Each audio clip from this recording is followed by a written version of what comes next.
Fuck it, let's do it live. We're live. Good morning. Good morning, everyone. Another day in Florianopolis in the south. Sea was rough this morning, my friends.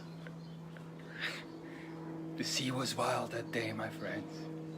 Whoever knows who we're quoting, you win the internet. Whoever knows what? Whoever knows who we're quoting, Who we are quoting.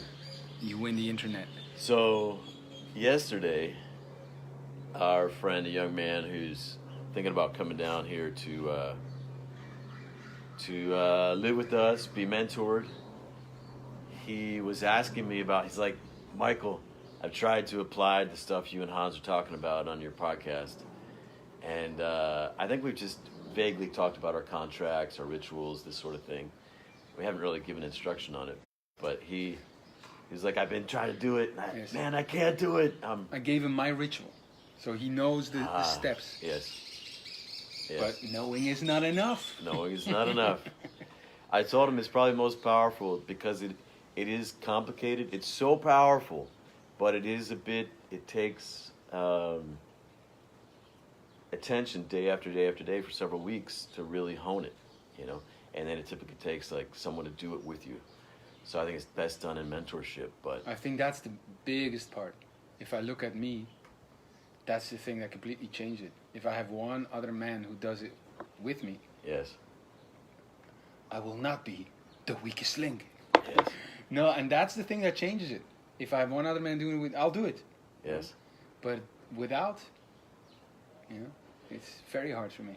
It's very similar to, waking up in the morning is very similar to this metaphor of being awake in life. People out there talk about, they use the Matrix movie as the metaphor, right? Taking the red pill and now because I have this knowledge, I'm awake, other people are asleep. Or, different people like wake up to how the world really is or how things really are, and they now feel like I'm somehow above because I have this knowledge. But unless this translates into action in their life that's powerful for them, that gives them advantages, that moves them forward to being who they want to be and to being a great man for their people,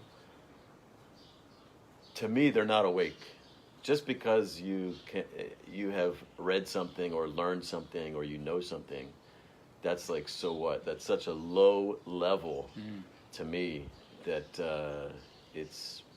I really distinguish it. So Anthony, our young friend, he's thinking, man, I know this. I should be able to do it, right? And this is one of the big illusions that most of us live in, is that knowing is enough.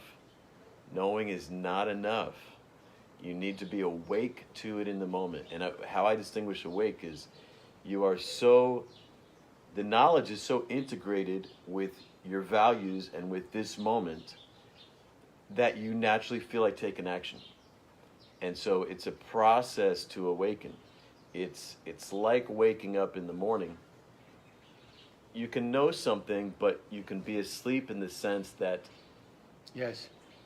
your neurology or whatever, you're not so connected to its importance and the consequences and what it means to you, et cetera, that you feel like doing it in that moment.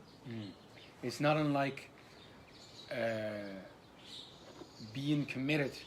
People think it's a verbal expression. I am committed. And being committed has nothing to do with saying I am committed. It speaks from your actions. Yes. Your actions will show whether you're committed or not. Yes. Or you just say you are. Yes. So it's the same thing.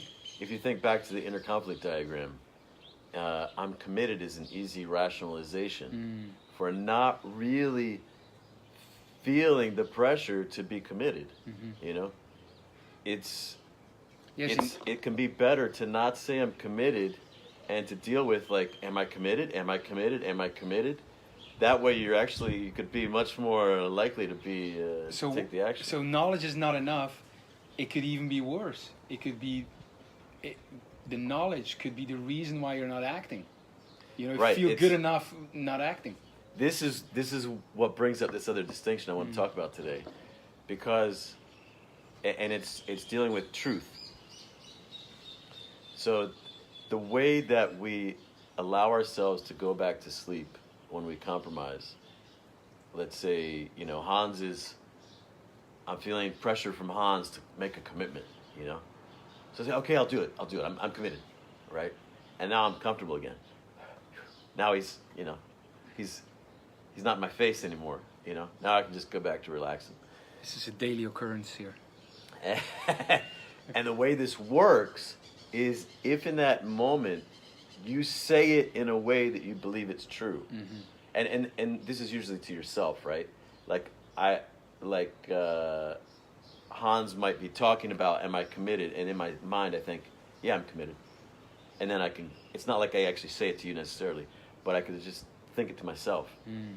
The only way that works to get me out of the pressure, to get me out of the inner conflict and back to comfort, is if I believe it's true in the moment.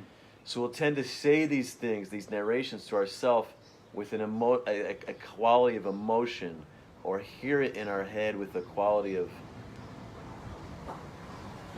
drama, that as if we really believe it, you know. I'll do it tomorrow. Yeah, I'm committed. You know, we'll hear it like that. Okay, yes. You know, with some whatever.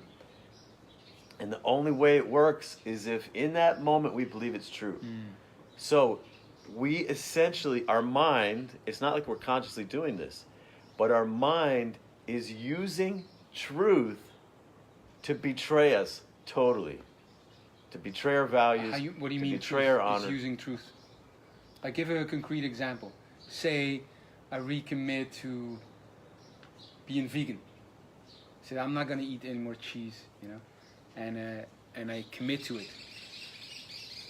How at that moment would I say be using truth to fool myself? Well, let's look at it more in the inner conflict situation. Okay. So, or give an example. You say you're vegan, and then you smell me cooking eggs, and you're like, "Hey, Michael, you make me some eggs," you know, and inside you there is a disparity now because you have this energy about I'm vegan, but you're eating eggs, and no, the moment of committing. That's you said, or use an example for you if it's easier. But you said the moment that the moment you're committing, you say, okay, I'm gonna do this, and you say at that moment your mind is using truth to think, to have you think, yeah, I'm gonna really do it. Yes. What I mean is, anytime that there is pressure, you know, that pressure to act, it's easy to just say something that in that moment you're saying it as if it's true. Okay. And to relieve the pressure and go back to comfort. You're saying it as if it's true. Yes. Now sometimes we can say it and after we say it, now we'll feel more pressure. That's a real kind of commitment. You know, that's great. Now you're more awake by saying I commit. But some people will say it just to go back to sleep. So, for example, with the egg example, you could be like, we're out of milk, or out of soy milk, or whatever, or I'm committed, but I'll start tomorrow. Right. Something like this. I'll make this exception because we don't have milk and I don't want to throw the other milk away. Yes. So, it's, let's take a step back. So rationalizing, it's like lying to ourselves, right? But what is lying? So if you ask me, let's say you stole my wallet, right? And I ask you, hey, have you seen my wallet? You say no, and you paint this, you give me this other reality. What you're doing is you want me to believe that that's the truth. So you are using truth to betray me. Okay, yes. Right? You are creating a version of the truth. Rationalizing is the same thing. You're creating in the moment this lie to yourself, this world to yourself. And if there's some kind of, the more that it is, I feel like I'm struggling to make this really clear here, just the way that we've engaged in this conversation. Mm-hmm. But in fact, if your rationalization is a little bit true, or, for example, let's say you're committed to waking up every morning, but it's raining this morning, and you can hear it raining outside, and you say, well, I stayed up late last night. I need to sleep in. Mm-hmm. If you really did stay up late last night, then there's truth there. Mm-hmm. Does that make sense? Yes. So you manipulate the truth to betray your commitment to get out of it. But what I see is, if you take it one step back, it's really like, what is your highest value? What is most important to you? That's really what decides whether it's truth or a lie, or whether it's a sacrifice or you're compromising. It's like, what are your most important values? What have you committed to before? That's going to decide whether you're fooling yourself or not. If my commitment is one to, I am getting up in the morning, no matter what, if that's my commitment, then me explaining that to myself is obviously a lie. Well, how I think about it is, if you're just kind of half-consciously avoiding the inner conflict, you're compromising and then rationalizing to yourself. This in itself, the way of engaging in the conflict, is a compromise. It'll compromise your values, your honor, your power, everything. And because you could make a really conscious choice to go back to sleep, or you could make a really conscious choice, make a stand to get up and go do your rituals. And with either, you could still have your honor and you could have your power and all of this. It's more about this half-conscious way of not facing the call of two of your values. One is to rest. The other is to get up and do what you said you were going to do. You have two values there. Yeah, but it's very hard, because if a real value is resting, then being conscious about that is almost going against it, because resting and sleeping is like being unconscious. So I can see the inner conflict for me, and it's not made clearer now, because becoming more conscious means I'm waking up more to realize that I want to sleep more. It's not what I want to do, I want to continue to sleep, So is that what's going on for Anthony, if he asked that? If he asked the question? What? Like, he's been struggling. He says, I want to wake up, basically. I don't know what's going on in his bed in the morning when his alarm goes off or whatever. I don't know. But all of this was intending to lead up to a different distinction, right? And I'm thinking of people watching this, and I don't think we've done a good job in laying a foundation here. It's kind of gone off into some different tangents and hasn't been really clear. But the distinction I want to bring today is truth versus honesty versus validity. So set all that other stuff aside for now. You can look at how truth is manipulated in a court of law. Right? So if, let's say I'm a prosecutor and you're the defendant, and let's say you did not kill someone, but I'm trying to prove that you did. What I want to do is build a case to the jury and have enough people believe it that they convict you and send you to prison. Right? This is my goal. And your attorney, he wants to present another case, what is a case? It's like a story, right? A version of events. And this is what they're competing with, right? So I have you on the stand, and I ask you, is it true that on the night of whatever, you were in this place, true or false? And you say true, that's true. And then, and is it also true that blah, blah, blah, blah. And with this, just, you don't have the freedom to speak and provide the whole context. Mm-hmm. Is it true that you brought a knife with you to that party? True or false? Just answer the question, true or false? True. And he can build all these things with truth to build this story that paints a picture that makes it look like you're guilty, right? And your defense attorney can do the same kind of a thing. It's the same way. Now I'm going to tie it back to the inner conflict and rationalizing, that we can betray ourselves by creating a story based on small truths that makes it okay to betray our values, right? Well, I did stay up late last night. I am committed. Like, I'm going to do this, over time. It's not like this one day matters that much. This mosquito kept me up. This mosquito kept me up. My neighbor made noise. It's not my fault. Yes, all those things are true, right? Yes.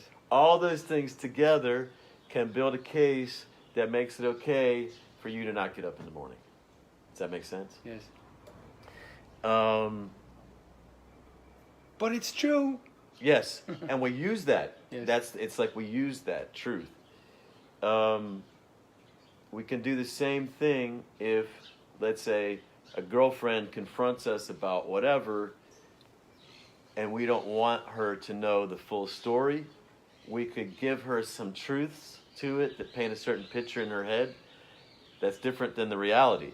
And we can think to ourselves, well, I'm being truthful, right? Well, what I said was true.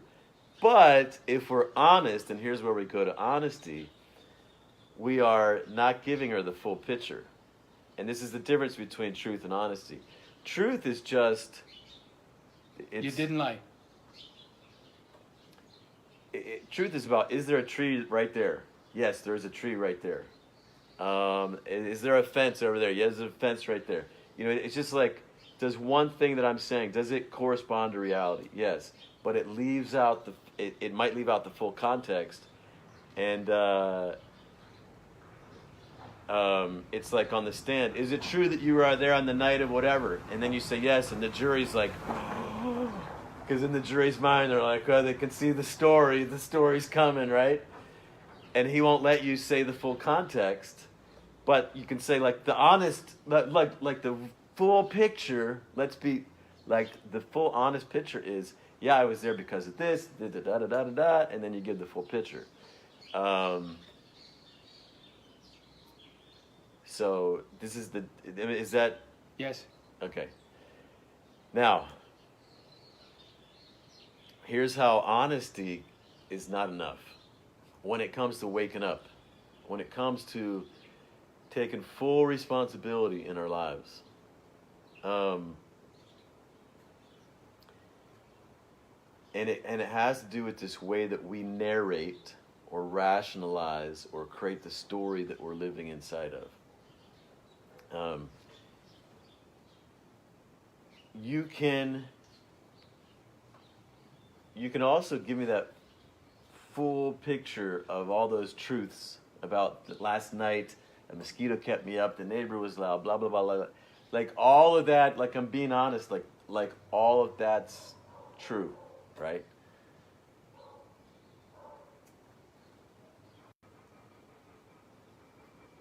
But the way that you put it all together can lead you to honor your commitment to get up or to not honor your commitment to get up. And even the way that you say it to yourself in your head can influence what you do next. So I think I think the distinction that is more empowering, that is more powerful, is the way that I'm narrating the story of what's going on in myself right now. Is it leading me to be present to my values and honor them, stand for them, or to betray them? So so what's important here is not just does what I'm saying concur with reality? Does it agree with reality? And it's not just, is it a more wide scope picture of reality, but is it actually leading me to be the man that I stand for being? And if it's not, then it's not valid, meaning it's insufficient. That's exactly what there's a whole philosophical discussion about this that I'm not going into. But when I'm helping guys, I tell them a lot, don't ask what's true, ask what is helping you. What is the story that you're telling? We tend to say, is it true or not? Or is it honest or not? But what if you would say, you look at the story that you're telling yourself and you say, is it helping me forward or not? And you would say, is it in line with your values? Is it helping you to move forward? And so we have a very strong, in society, a very strong say, wow, this is how I see it too. We have a very strong desire, or we put a lot of value on truth, we put a lot of value on truth, and we don't put the same value on, say, is this working for me? Yes. Am I being seduced by that idea? Yes. Is it helping me forward? Yes. And it's incredible how the stress on truth will help you. Yes. Help you get stuck and not act in accordance with your values and not move forward. Yes. Love to Back in the day when I was developing the Wealth Warrior work and the distinctions and all this, I wasn't participating like in any transformational programs. I didn't have a coach. There was like none of this. It was all about how can I awaken myself. And it's like, okay, I can't, like truth. No, I'm not going to measure my thoughts based on that. Honesty, I'm not going to measure on that. A higher standard is needed, and then with allies to hold you accountable, and you're using similar standards. And like, when you challenge a brother, right? And we used to give each other really hard feedback. And guys can respond to feedback like you're not seeing the full picture. Like you want to defend yourself because, yeah, he saw that and he can see how it's not in line with your values, but he doesn't know the full picture, the full honest which is picture. In line with truth. Right. So he's saying, well, yeah, that's true, but here's the honesty, right? Well, let's go to the next level. Honesty's not enough. And so like when we've been staying in this space, and for me, like stopping to make sure our place is clean and really clean is not the highest value to me. It's more like my focus. I don't want to stop a lot of times and clean or whatever. It's like, for me, it's more about staying focused. And for you, it's really important to have the place clean. And I often heard your things as complaints to me, and your suggestions that we take it to a higher level and all that. But once we really kind of took our ally agreement to the next level, like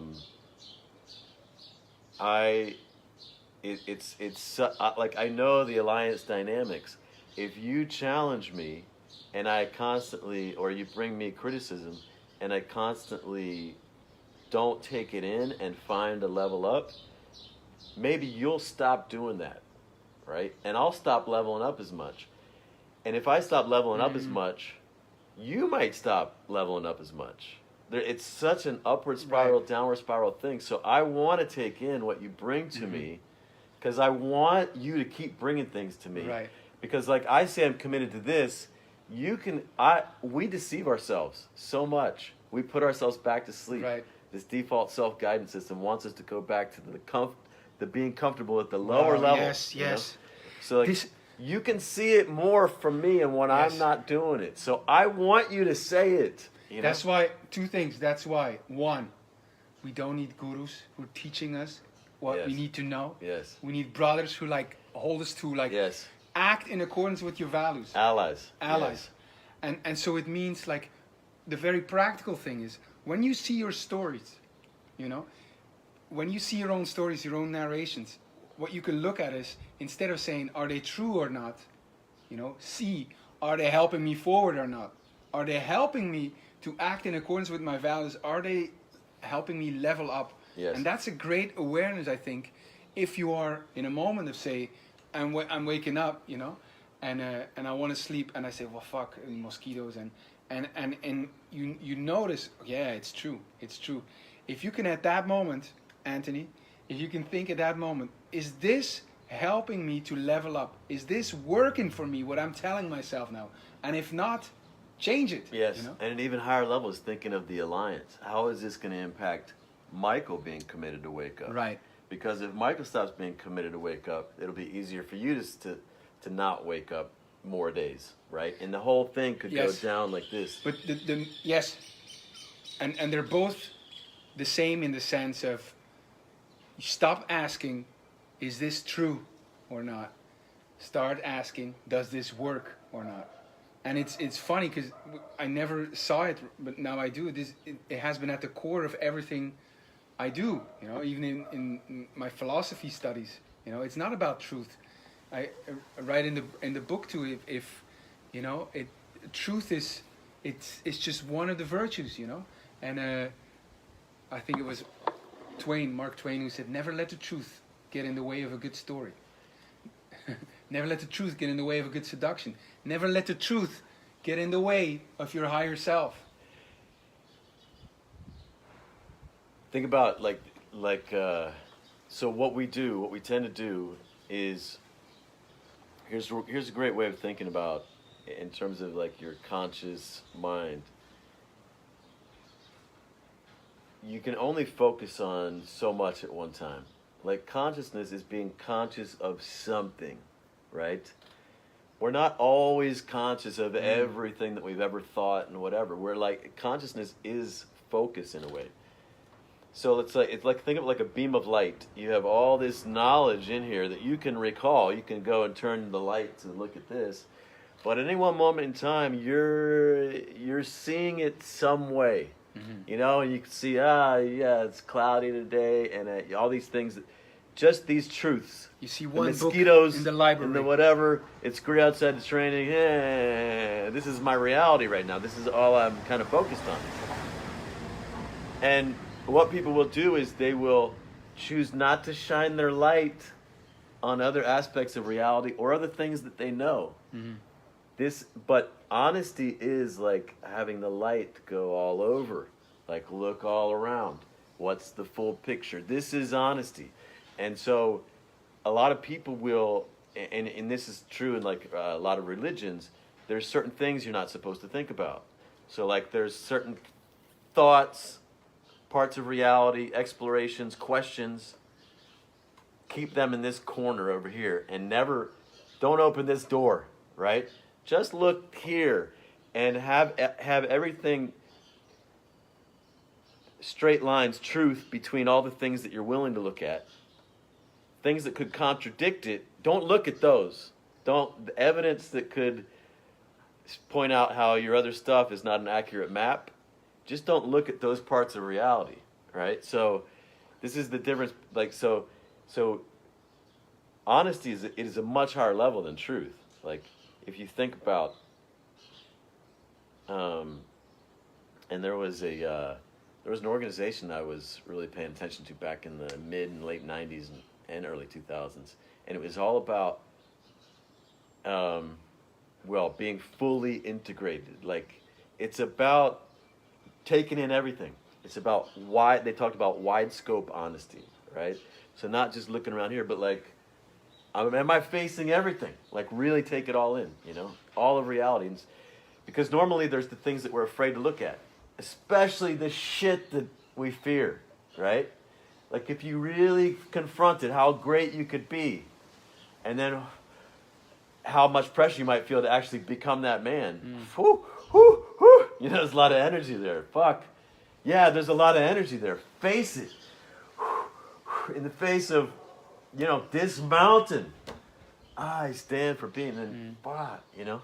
So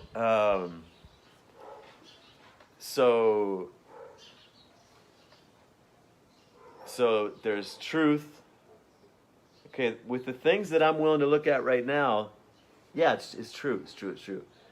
But if I take in everything, you know, and then does the way that I'm taking it in lead me to be powerful, right? Does the way that I tell my story to myself lead me to be powerful? So it's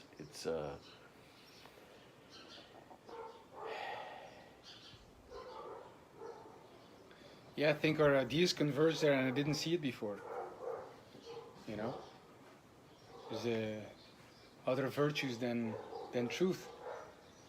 The way I look at it, you know, and truth is so much pain has been inflicted in the name of truth. So much fooling ourselves has been in the name of truth. You know, just look at the Corona thing. You know, early on, you know, it was a one-sided panic reaction. And just the mere fact I posted a couple of things that would question it, or other scientific data, just showing there's other scientific data out there. right, Not me, you know, other people who say this. right, And people were just freaking out, yes, calling me tone deaf and irresponsible, just to Yes. mention it. Just to say, well, we're looking at this one, look a bit, I don't think you can see the whole reality, no. Yes. But you could like look, or you could like look at the opposite at least, see what's happening there. This for me brings up a whole other conversation, which is that we don't really care that much about truth as human beings. We care about getting what we want. We care about our feelings. We care about what we Yes. feel, you know. And we all the time abuse truth. All the time. Yes. We'll put together the statistics that support the thing that we want to happen. We'll focus on the things that support our case for what we want to happen. And this, Yes. yeah, we're mostly dishonest with ourselves. Truth is a how would Nietzsche say it? Truth is a, I don't know how he said it, but it's a rhetorical hatchet, you know. It's a metaphor in disrepair, and it's just a tool. People Yes. use tool because it's a virtue. They use it to back up and defend. I'm guilty of that, you know, and defend whatever they're feeling. Yes, yes. And you think about, if we bring this to conflict, let's say a guy in conflict with his girlfriend or something.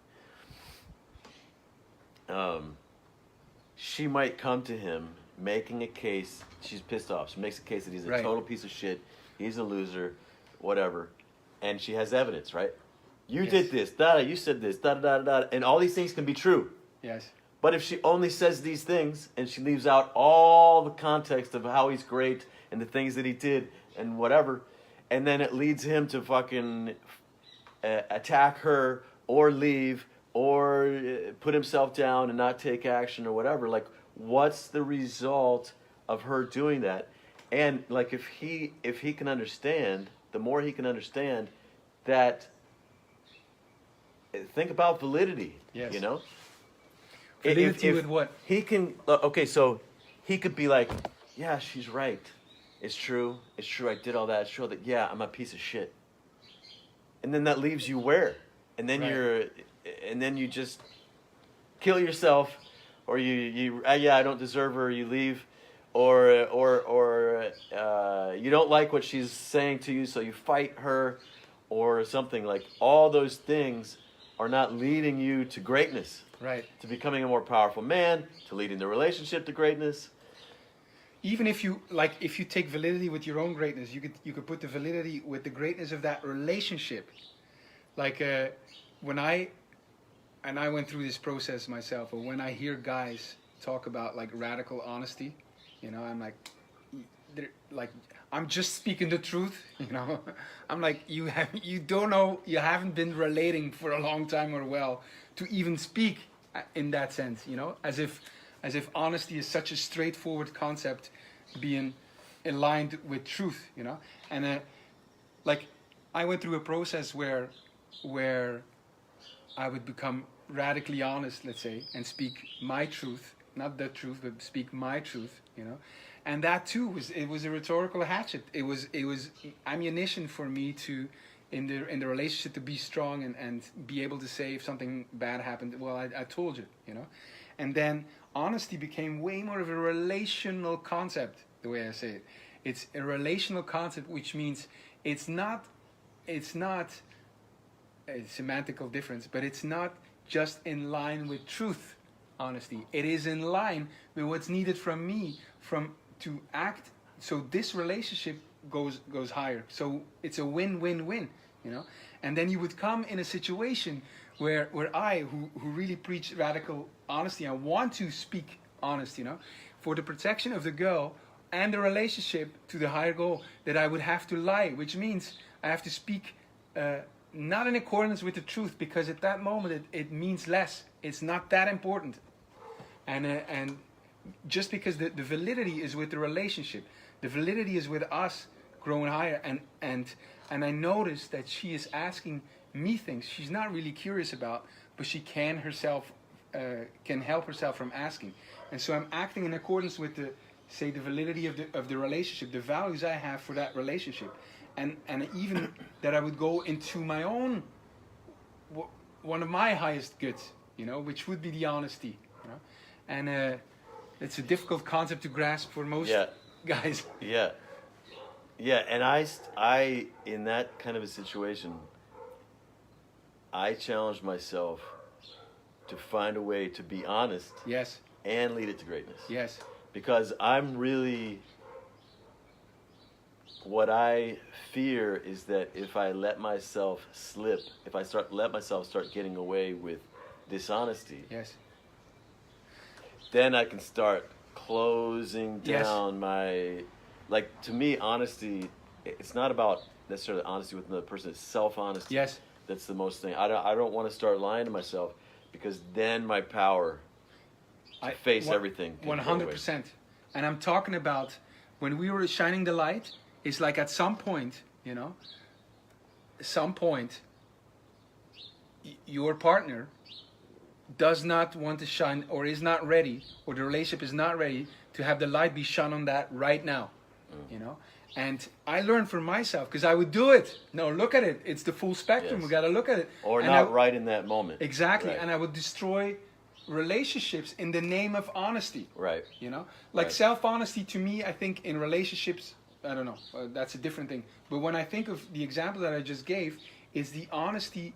It's the forcing her to shine a light, to look at something she's not ready to look at. Right. And it's not necessary. And it's just for my own kind of like, Right. Well, it could lead her to create a story also that leads her to destroy the relationship or whatever. Yes. When what she really wants is the relationship. Yes.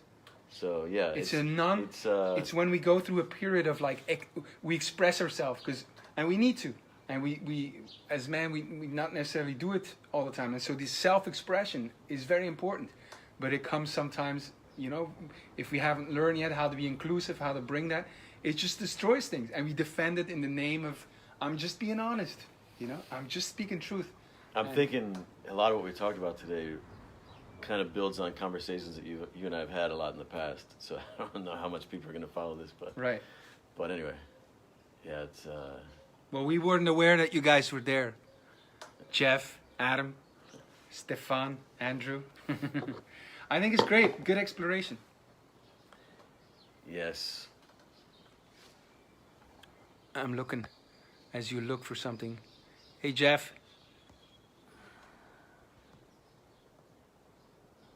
Yeah, I'm getting kudos from people. Thank you very much. All right. Well, it's almost time for our next ritual. So yes. Let's sign off. We'll see each other again tomorrow. Sayonara. Sayonara.